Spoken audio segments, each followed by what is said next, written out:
Hey guys, I'm back with a tag.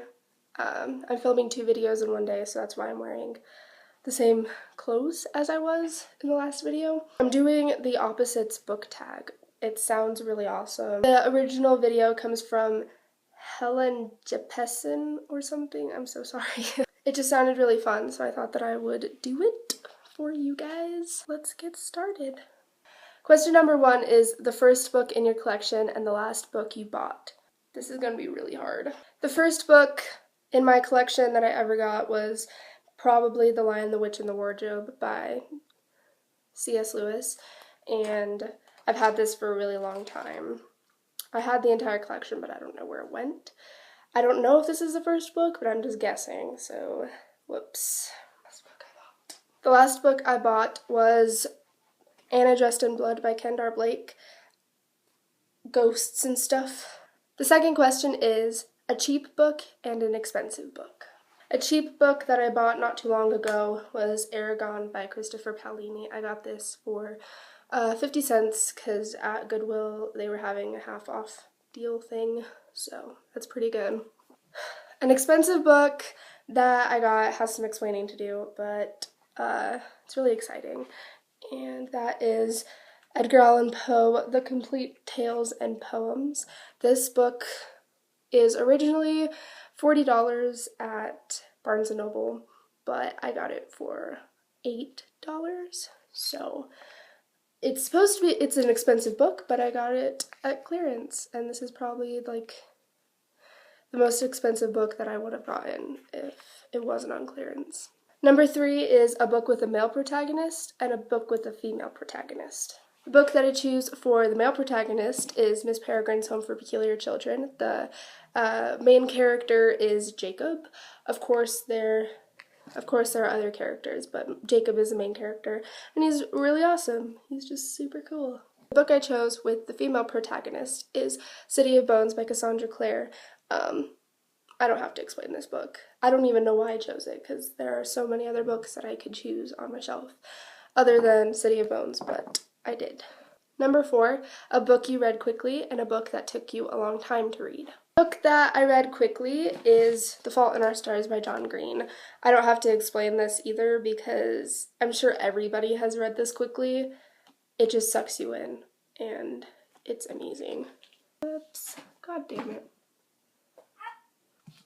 A book that took me a long time to read is The Diviners by Libba Bray. I'm still currently reading this.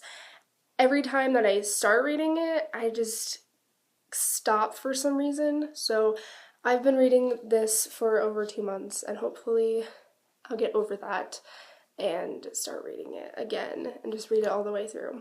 Number 5, a book with a pretty cover and a book with an ugly cover. Pretty, pretty, pretty, pretty.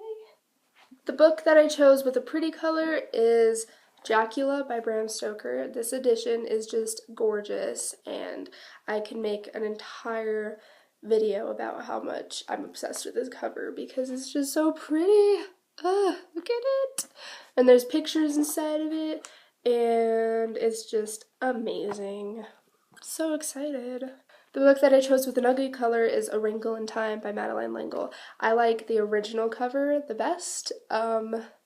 This is the 50th anniversary edition, so it's really shiny and just not appealing to me at all.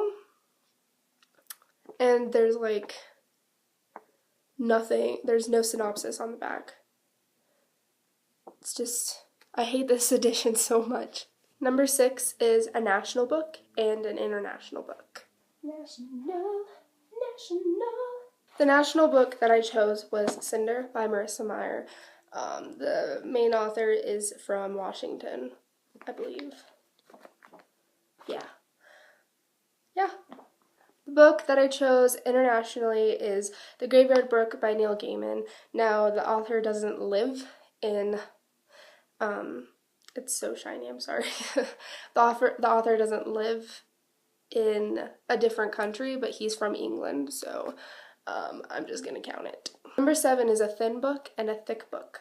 The thin book that I chose is Survival Songs by Maggie C. Royer, and this is a book of poems, so it's really small, 68 pages long, and yeah.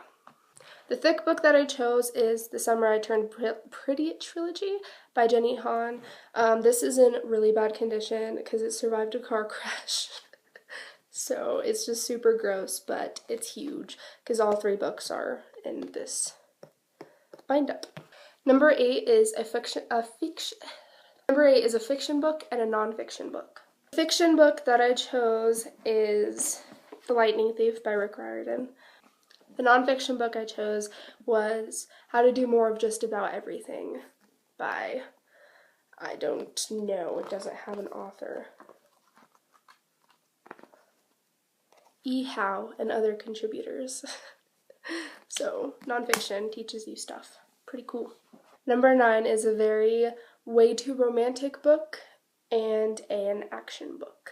The book I chose for the way too romantic book is The Statistical Probability of Love at First Sight by Jennifer E. Smith. And I don't read many chick lit books. Like, they just kind of piss me off a little bit. So I just don't read many.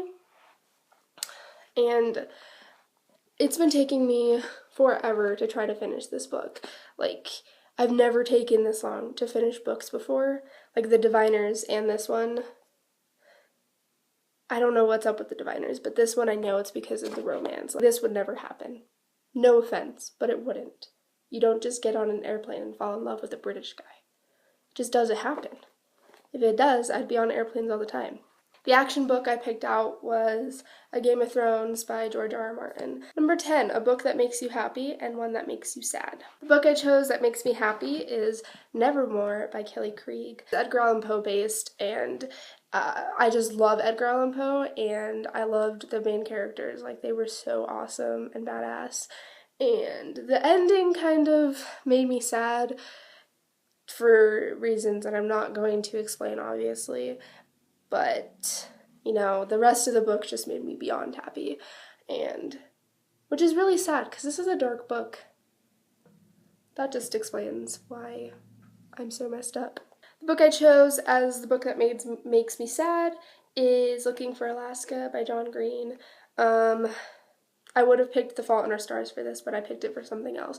And every John Green book just makes me sad, except An Abundance of Catherines. That book just kind of made me mad because I didn't like it that much. Sorry, John Green, I love you.